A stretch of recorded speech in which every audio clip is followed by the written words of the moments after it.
एक सवाल है प्रश्नावली 4.2 का 10वें वर्ग का 5 नंबर प्रश्न, जिसमें एक समकोण त्रिभुज की ऊंचाई इसके आधार से 7 cm कम है। क्या है? समकोण त्रिभुज। समकोण त्रिभुज, ठीक है। समकोण त्रिभुज आप जानते हैं। समकोण त्रिभुज का एक ऐसा रूप होता है जिसका एक कोण 90 डिग्री का हो, समकोण हो। एक कोण जब 90 डिग्री का हो तो वह समकोण होगा। ध्यान दीजिएगा इस बात पर। अब समकोण त्रिभुज की जो क्या है ऊंचाई है, उसके आधार से 7 cm कम है। ऊंचाई कम है किससे? आधार से, ठीक है। इसके पहले भी मैंने आपको मतलब बताया था, जो भी व्यवहारिक प्रश्न होते हैं जिसमें समस्याएं दी होती हैं, उस समस्याओं से पहले समीकरण निकालना पड़ता है। इसके पहले आप लोग 2 चर वाले समीकरण में जो है समीकरण निकाल रहे थे, उसके बाद उस समीकरण के हिसाब से आप उसका हल कर रहे थे। लेकिन यहाँ अब द्विघात समीकरण में जो है पहले समीकरण निकालना होगा। तो सबसे पहले यहाँ मानना पड़ेगा कि ऊंचाई कौन बड़ा है। ऊंचाई इसके आधार से 7 cm कम है। ऊंचाई कम है और आधार से 7 cm कम है, अर्थात आधार को हम x मान लें तो ऊंचाई x माइनस 7 cm हो जाएगा।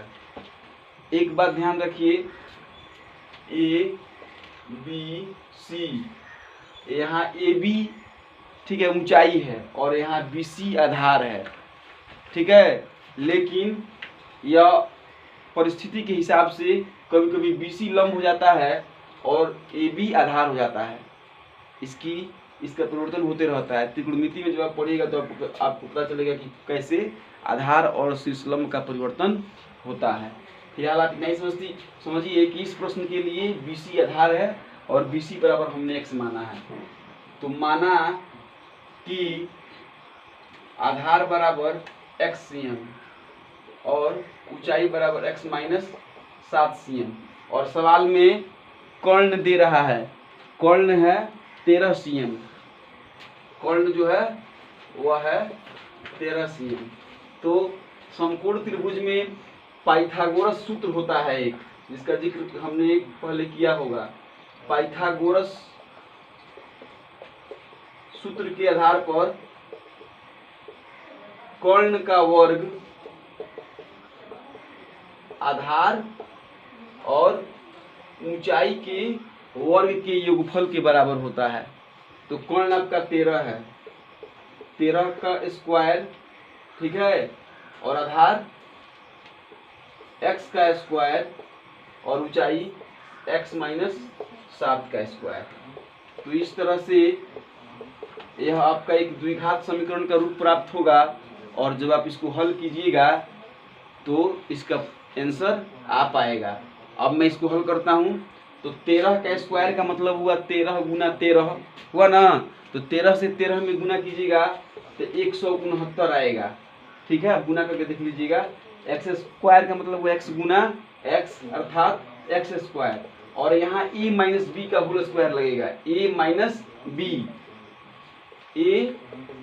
बी का होल स्क्वायर बराबर a square minus 2ab plus B square.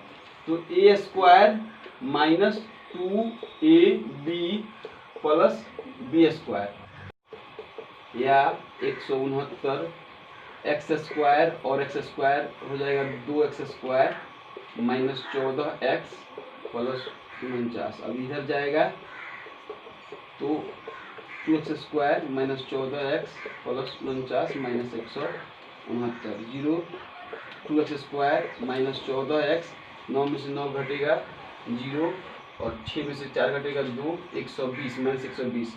अब यहाँ पर 2 कॉमन आपको दिख रहा है, 2 कॉमन निकलेगा तो बचेगा x square minus 7x minus 60। 2 जाकर के कट जाएगा, ठीक है।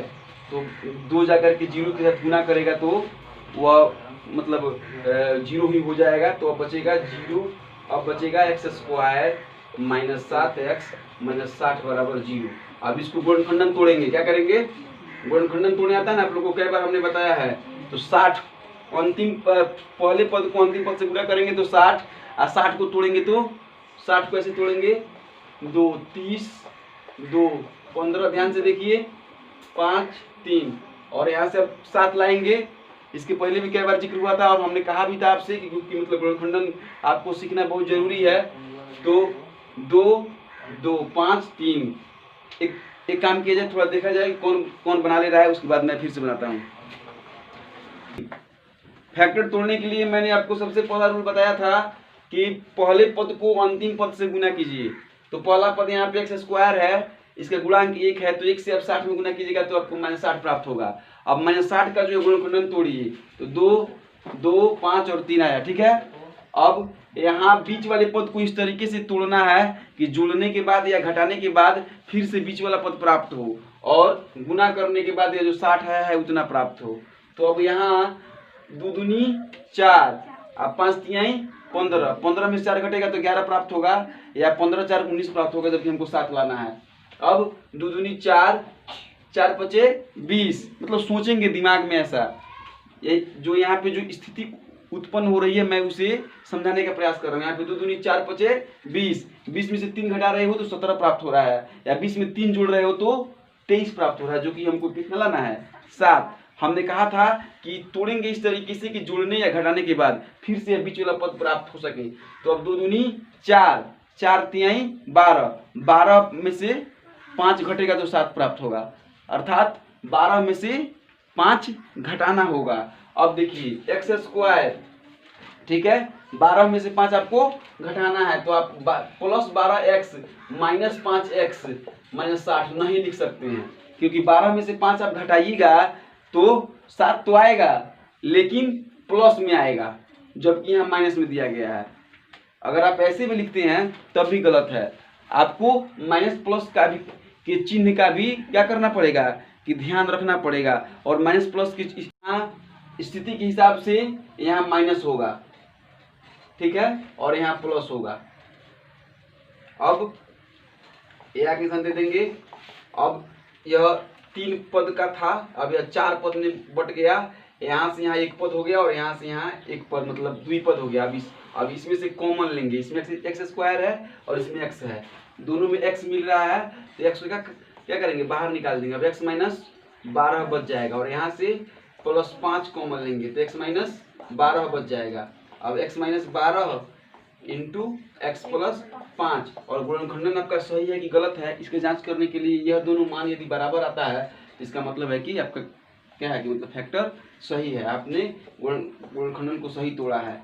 अब अभी 2 हिस्से में बट गया, अभी दोनों हिस्सों को अलग अलग कर देंगे, तो x -12 बराबर 0 और x + 5 बराबर 0, x बराबर 12 और फिर x बराबर -5, अर्थात यहाँ पे आधार जो है, ठीक है, 12 हो गया, और ऊंचाई जो है 12 - 7 अर्थात 5 हो गया, ठीक है। और हम लोग निकालना क्या था, निकालना था अन्य 2 भुजाएं, तो निकल गई 5 और 12। अब लिखेंगे आधार बराबर 12 cm और ऊंचाई बराबर 7 cm लिख के घेर देंगे खूब अच्छे से, घेर करके आंसर लिखेंगे। इस तरह से क्वेश्चन पूरा हुआ।